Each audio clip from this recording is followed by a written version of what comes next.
नमस्ते दोस्तों।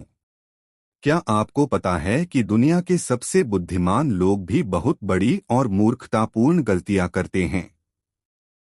एक नोबेल प्राइज विजेता वैज्ञानिक जो डीएनए क्लोनिंग का आविष्कार करके इतिहास रच दिया, वह एलियन में यकीन करता है। एक प्रतिष्ठित फिजिक्स प्रोफेसर ड्रग स्मगलिंग के जाल में फंस जाता है। और आर्थर कोनन डॉयल, जिसने शर्लक होम्स जैसा जीनियस कैरेक्टर बनाया, वो अपनी जिंदगी में परियों फेरीज में यकीन करने लगता है। यह सब कुछ कैसे हो सकता है? इसका जवाब है डेविड रॉबसन की क्रांतिकारी किताब the intelligence trap, why smart people do stupid things. आज के इस वीडियो में हम समझेंगे कि बुद्धिमत्ता कैसे एक जाल बन जाती है, और सबसे महत्वपूर्ण बात, हम इससे कैसे बच सकते हैं। तो चलिए शुरू करते हैं। शुरुआत एक बहुत ही महत्वपूर्ण सवाल से करते हैं। बुद्धिमत्ता आखिर क्या है? आपने स्कूल में आईक्यू टेस्ट दिया होगा, जहां आपको कुछ सवालों के सही जवाब देने होते हैं। अंग्रेजी के शब्द समझने हैं, मैथ प्रॉब्लम सुलझानी है, पैटर्न पहचानी है। 100 साल पहले एक साइकोलॉजिस्ट लेविस टर्मन ने आईक्यू टेस्ट बनाया था और कहा था, यह टेस्ट आपकी सच्ची बुद्धिमत्ता को मापता है। अगर आपका आईक्यू ज्यादा है तो आप जिंदगी में सफल होंगे। उन्होंने 1000 से भी ज्यादा बच्चों को टेस्ट दिया जिन्हें टर्मिटेज कहा जाता था। कुछ का आईक्यू 192 था, बिल्कुल जीनियस लेवल। लेकिन जब ये बच्चे बड़े हुए तो क्या हुआ? कुछ तो बहुत सफल बने, लेकिन कई ऐसे भी थे जिन्होंने अपनी पूरी संभावना को बर्बाद कर दिया। यह बहुत महत्वपूर्ण बात है। आईक्यू बस एक छोटी सी चीज है, पूरी बुद्धिमत्ता नहीं। रॉबसन कहते हैं कि आईक्यू केवल एब्स्ट्रैक्ट स्किल्स को मापता है, तेज सोचना, पैटर्न पहचानना, शब्दावली याद रखना। लेकिन यह मापता नहीं है कि आप सही फैसले ले सकते हो, अपनी गलतियों से सीख सकते हो, दूसरों की सलाह सुन सकते हो। और सबसे बड़ी बात, आईक्यू मापता नहीं है कि आप तर्कसंगत रैशनल हो सकते हो या नहीं। इसे डिसरेशनैलिटी कहते हैं। एक ऐसी स्थिति जहां आप बहुत बुद्धिमान हो सकते हो, लेकिन तर्कहीन फैसले लेते हो। अब बात आती है इंटेलिजेंस ट्रैप की। यह एक बहुत ही महत्वपूर्ण कॉन्सेप्ट है। रॉबसन कहते हैं कि बुद्धिमान लोग गलतियां करते हैं, यह बुरी बात नहीं है। सब लोग गलतियां करते हैं। लेकिन बुद्धिमान लोग इस गलती को छिपाने में बहुत माहिर होते हैं। वो अपनी गलतियों को सही साबित करने के लिए बहुत जटिल और समझदारी भरे तर्क बनाते हैं। उदाहरण के लिए, नोबेल प्राइज विजेता कैरी मुलिस एड्स एक झूठ है, ऐसा कहते हैं। और जब लोग उन्हें सबूत दिखाते हैं तो वो कहते हैं, यह सब डॉक्टर्स की साजिश है। उन्होंने अपनी गलत सोच को सही साबित करने के लिए एक पूरा षड्यंत्र का सिद्धांत बना लिया। यह बुद्धिमत्ता का जाल है। एक और महत्वपूर्ण चीज है बायस ब्लाइंड स्पॉट। यह एक ऐसी समस्या है जहां बुद्धिमान लोग अपनी गलतियों को पहचान ही नहीं पाते। वो समझते हैं कि दूसरे लोग पक्षपाती हैं, लेकिन अपने आप को निष्पक्ष मानते हैं। अगर आप किसी स्मार्ट पर्सन को कहें, आप पक्षपाती हो, तो वो कहेगा, नहीं, मैं तो डेटा और तर्क पर विश्वास करता हूं। लेकिन असल में सबसे ज्यादा पक्षपाती वही होते हैं, क्योंकि उन्होंने अपनी गलतियों को ऐसे तर्कों से सजा दिया है कि खुद को भी गलती दिखती ही नहीं। अब बात करते हैं कि स्मार्ट पीपल गलतियां क्यों करते हैं। इसके पीछे 3 मुख्य कारण हैं। पहला कारण है ओवर कॉन्फिडेंस।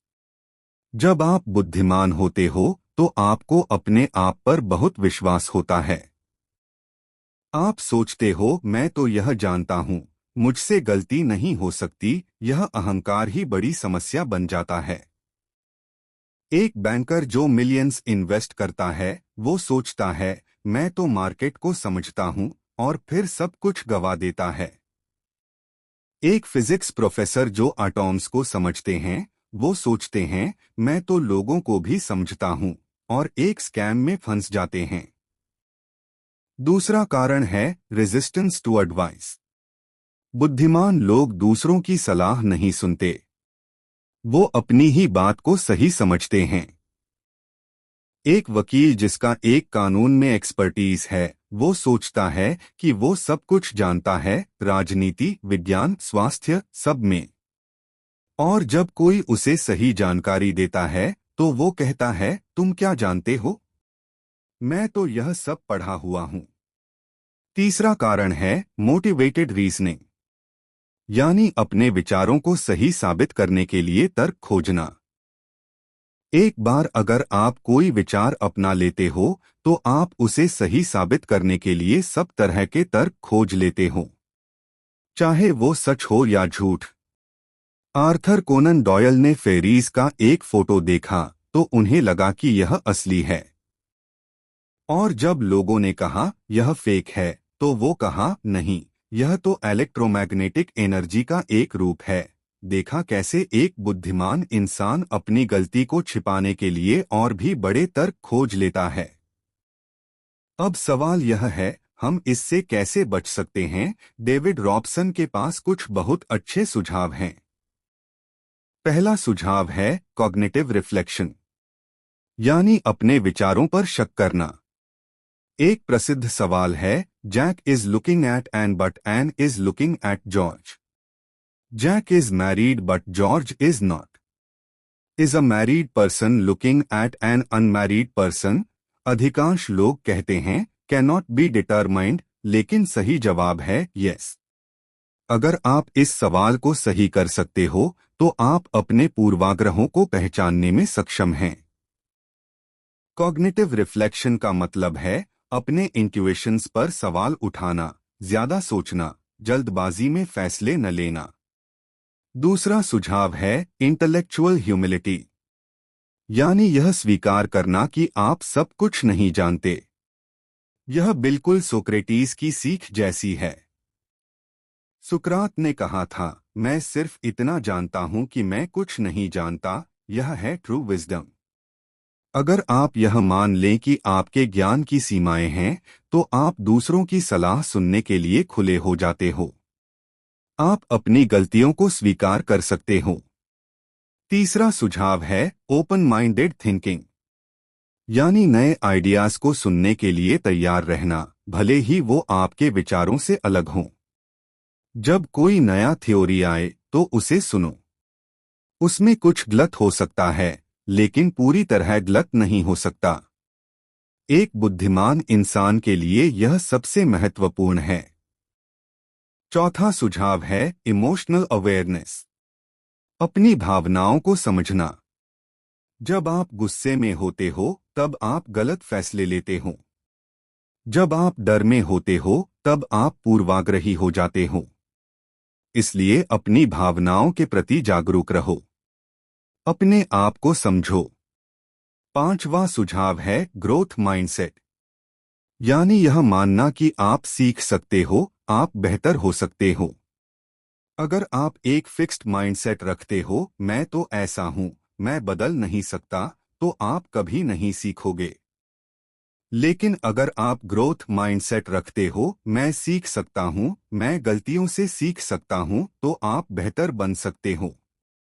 अब एक बहुत महत्वपूर्ण बात है बुलशिट डिटेक्शन किट, यानी झूठ, फेक न्यूज और कॉन्स्पिरेसी थ्योरीज को पहचानने का तरीका। आजकल सोशल मीडिया पर बहुत सारी गलत जानकारी फैलती है। स्मार्ट लोग भी इस जाल में फंस जाते हैं, क्योंकि वो सोचते हैं मैं तो बुद्धिमान हूं, मुझे फेक न्यूज दिख जाएगा, लेकिन नहीं। इसलिए कुछ तरीके हैं जिनसे आप फेक न्यूज पहचान सकते हो। पहला, सोर्स को चेक करो। दूसरा, दूसरे लोगों से सवाल पूछो। तीसरा, अपनी भावनाओं पर ध्यान दो। अगर कोई न्यूज आपको बहुत ज्यादा गुस्से या खुशी में ला देता है, तो वह शायद फेक हो सकता है। अब बात करते हैं लर्निंग। क्या स्मार्ट लोग अच्छे से सीखते हैं? हिरण्मय जवाब है नहीं, क्योंकि स्मार्ट लोग अक्सर अपने ही तरीकों पर विश्वास करते हैं। वो क्रैमिंग करते हैं, रात भर पढ़ते हैं और फिर सब कुछ भूल जाते हैं। लेकिन सही तरीका है स्पेस्ड रेपिटेशन और इंटरलीविंग, यानी जो सीखा है उसे बार बार दोहराना और अलग अलग टॉपिक्स को मिक्स करके पढ़ना। ईस्ट एशियन स्टूडेंट्स यही तरीका यूज करते हैं और इसलिए वो ज्यादा सफल होते हैं। अब अंतिम और सबसे महत्वपूर्ण बात, टीम्स और ऑर्गेनाइजेशंस। अगर एक स्मार्ट पर्सन गलती कर सकता है तो एक पूरी टीम ऑफ स्मार्ट पीपल भी गलती कर सकती है। असल में कई बार तो एक ग्रुप की गलतियां इंडिविजुअल से भी बड़ी होती हैं। क्यों? क्योंकि जब सब लोग अपने अपने ईगोस में फंसे होते हैं तो वो एक दूसरे की सलाह नहीं सुनते। इसलिए एक सफल टीम में डाइवर्सिटी होनी चाहिए, अलग अलग बैकग्राउंड, अलग अलग विचारों वाले लोग। जब आपके पास एक इंजीनियर, एक आर्टिस्ट, एक फिलोसफर और एक बिजनेस पर्सन हो तब वो एक दूसरे को बैलेंस करते हैं। तो दोस्तों, इंटेलिजेंस ट्रैप का निचोड़ यह है, बुद्धिमत्ता अच्छी है लेकिन अकेली नहीं। आपको जरूरत है विजडम की। और wisdom intelligence plus humility plus open mindedness plus emotional awareness plus growth mindset. अगर आप ये सब गुण डेवलप कर लें तो आप न सिर्फ स्मार्ट होंगे बल्कि वाइज भी होंगे। और वाइज लोग ही सच में सक्सेसफुल होते हैं, क्योंकि वो सही फैसले लेते हैं, अपनी गलतियों से सीखते हैं, दूसरों की सलाह सुनते हैं और हमेशा बेहतर होने की कोशिश करते हैं। दोस्तों, यह थी द इंटेलिजेंस ट्रैप की एक गहरी और विस्तृत समरी। अगर आपको यह वीडियो पसंद आया तो इसे अपने स्मार्ट दोस्तों के साथ जरूर शेयर करें, क्योंकि जितने ज्यादा स्मार्ट लोग अपनी सीमाएं समझेंगे उतना ही अच्छा होगा हमारे समाज के लिए। चैनल को सब्सक्राइब करें और बेल आइकन दबाएं या पेज को फॉलो करें ताकि आप ऐसी ही लाइफ चेंजिंग बुक्स की समरी न चुकें। कमेंट में बताएं कि आपको कौन से कॉन्सेप्ट्स सबसे ज्यादा पसंद आए। रिच डैड पुअर डैड करें या कोई और बुक? आपके विचार मेरे लिए बहुत महत्वपूर्ण हैं। धन्यवाद दोस्तों, और हमेशा सीखते रहो, हमेशा सवाल पूछो और अपने आप को बेहतर बनाते रहो। जय हिंद।